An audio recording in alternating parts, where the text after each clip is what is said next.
So before handing it over to Jose, Wim just reminded me that one of the duties I did not perform this morning to announce to you that the speaker was going to represent the World Bank, Carlos Rosas, was on the printed program. Could not make it, could not be with us today. So Jose de Buerba is representing the World Bank. I thought maybe people are going to wonder where Carlos was. Jose.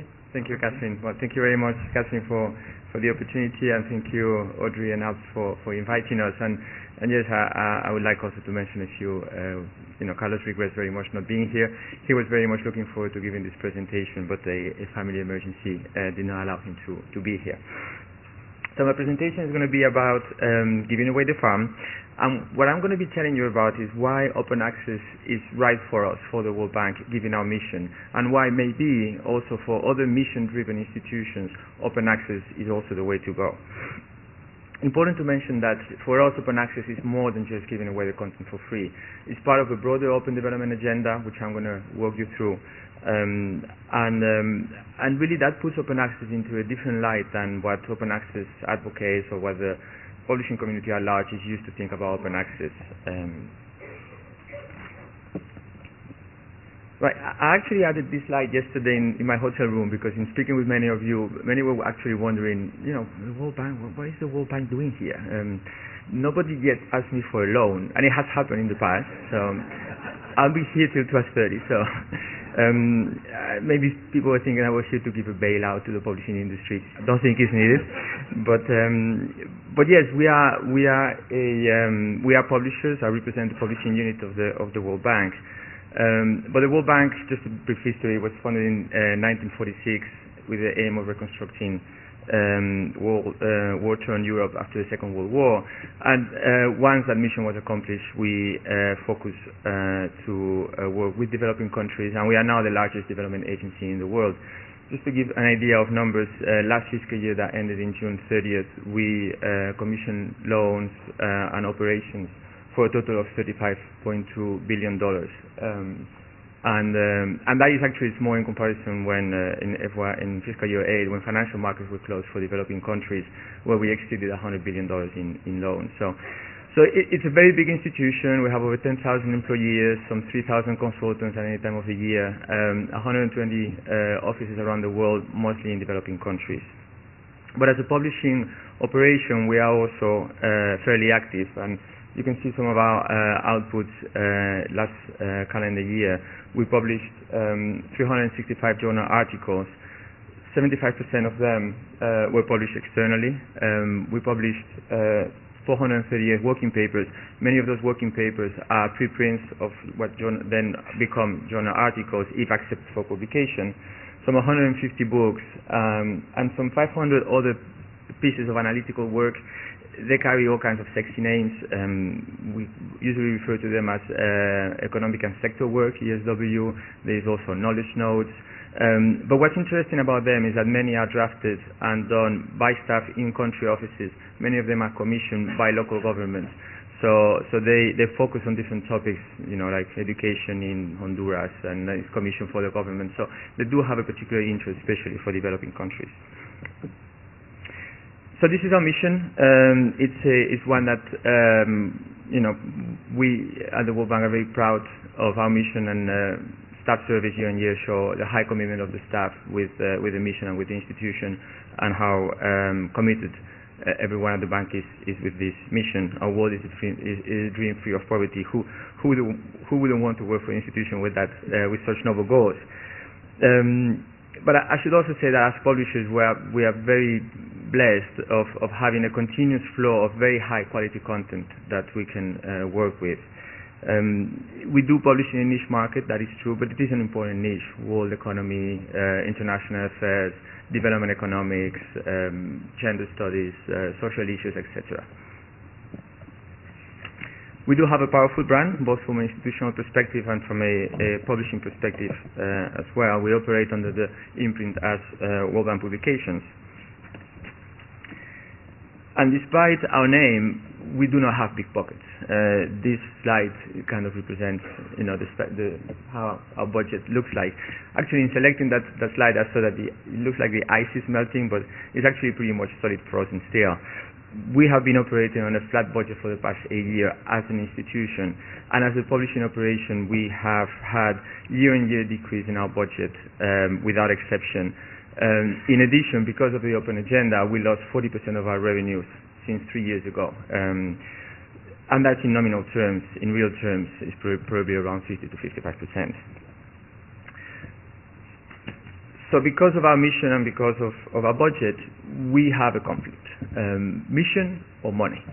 And I think that can be categorized or caricaturized with this picture. I have to say that before the open agenda, we did have a sustainable business model. We were making good revenues, especially in what we call Part 1 countries, in developed markets. And we were subsidizing that sales in developing countries. With a loss of revenues, now we are in the process of defining our business model. I will walk you through it in my presentation. But that's very important, because if we do not have a business model that is sustainable, we are not going to help the institution ultimately, and we're not going to help our clients, both outside the institution and within the institution. So what is this open agenda within the World Bank? If you go to the bank headquarters in Washington and you stop 10 staff and you ask them what do you think is open development, they're going to give you 10 different answers. So we're still really in the process of defining what exactly that is. This is the one that's really closer to what the spirit is of our open agenda, which is part of a more broader agenda of modernizing the institution. We want to be open about what we know. That includes data and knowledge. We want to be open about what we do. That includes our operation, our resource. We want to be open about how we work with partnerships and openness. And we support open government, especially in developing countries, through transparency, accountability, and helping them shepherd through that process. Chronologically, this really started in April of 2010, when the institution decided to open up access to our databases. When I talk about data, I'm talking about macroeconomic indicators. Our most important data series is the World Development Indicators, but we have many others like the Global Development Finance, the Doing Business. So we're talking about hardcore data and going all the way from early 1960s to present. Following the Open Data Initiative in April of 2012, in July 2010, we launched our Access to Information policy. That is equivalent to our freedom for information from any other government. So we started operating on the premise that all the information in the World Bank is publicly accessible, except a list of information that is confidential. We used to operate in the other way around, with a list of information that was disclosable. So that was really a game changer, and that really changed the culture within the institution of open access to information. So 2 years later, in July of this year, we launched our open access policy that I'm going to be telling you about in a minute. Around that time, when the open agenda was being formulated, our at the time president, Mr. Robert Zelig, delivered a speech in Georgetown University, which title was Democratizing Development Economics. This is an extract of the speech, which I think is very powerful. He was talking about the new research model that the World Bank should follow.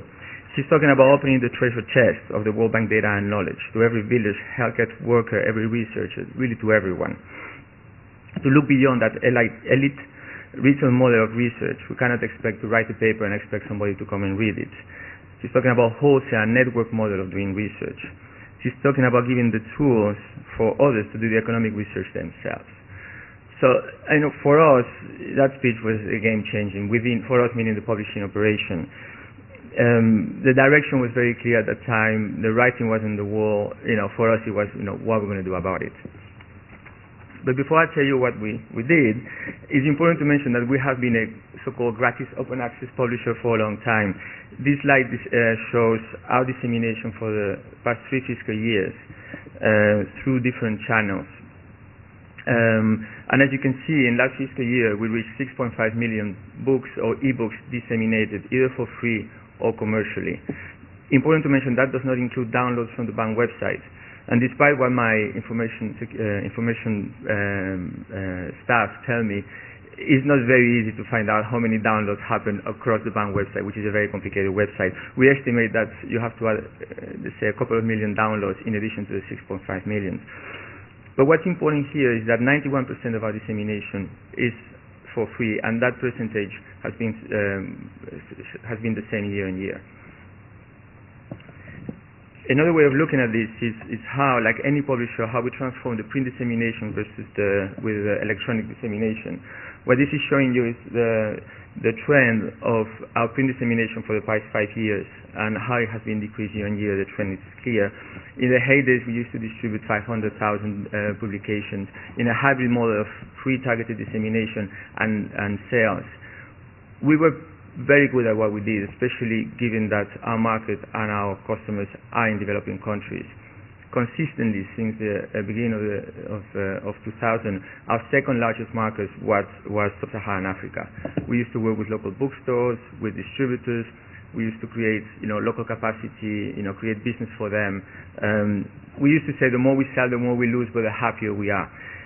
Unfortunately, that is not very sustainable, as you know. So, but that was the model in which we operate. Coincidentally, and I've just changed the scale here to show you how our electronic dissemination grew throughout these years. And as you can see, the trend was clearly up. And what we've seen also is from developing countries a great deal of traffic to our material and dissemination. So supporting this dissemination, we were very strong in social media. We were the first unit to have a Facebook page in the 2008, and we now have 90,000 followers that are highly engaged with what we do. We post them questions. Jakarta is the #1 city in which we have followers, and we engage them actively and so forth. Now, what we did for open access, this is how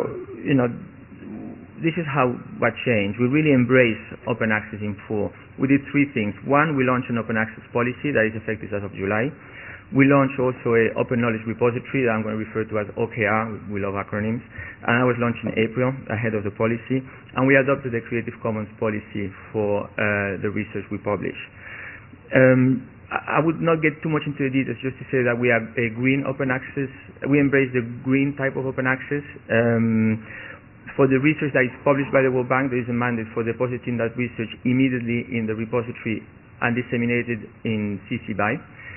The research that is published outside the banks, we ask for that to be also deposited immediately on the OKR and be made available internally and be made available externally after an embargo period that we negotiate with the publisher on a case-by-case basis. Probably will be 12 months with Springer after Wim's presentation, or whatever the publisher is acceptable, is agreeable to, but no longer than 18 months. That is what the policy is saying. And in terms of the Creative Commons, we use a more restrictive one. We can accept CC BY and CND, but the preferred one is CC BY if the publisher accepts it.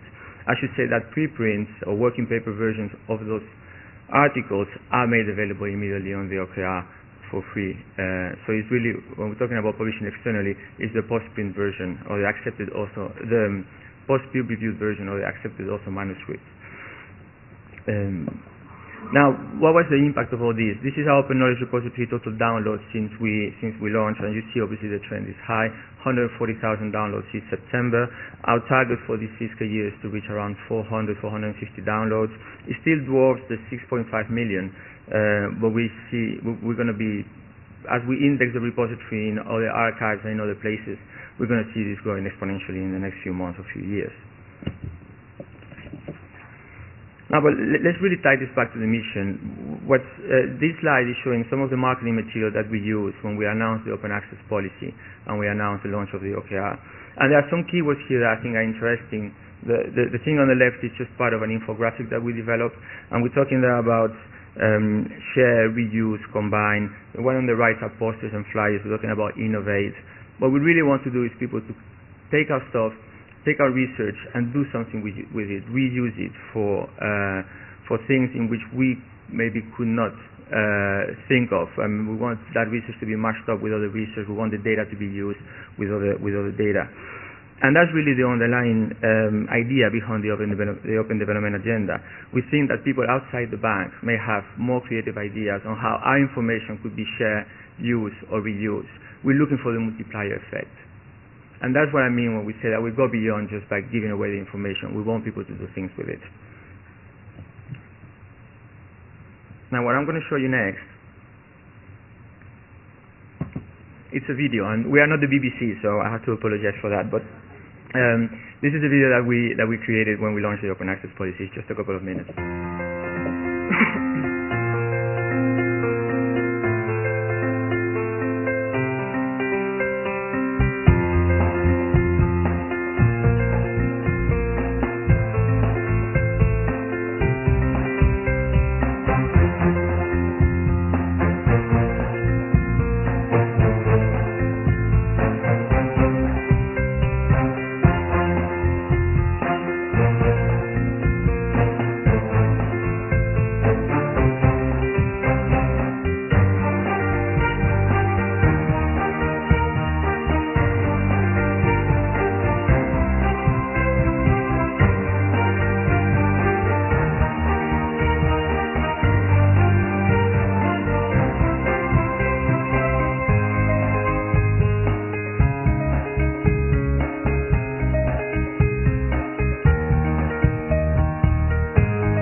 So how do we measure this? This slide is the cover of our annual report that will be discussed at the IMF and World Bank annual meetings in Tokyo next month. And as you can see, there is lots of numbers here. I think the top one is children immunized. The second one is people covered by safety nets.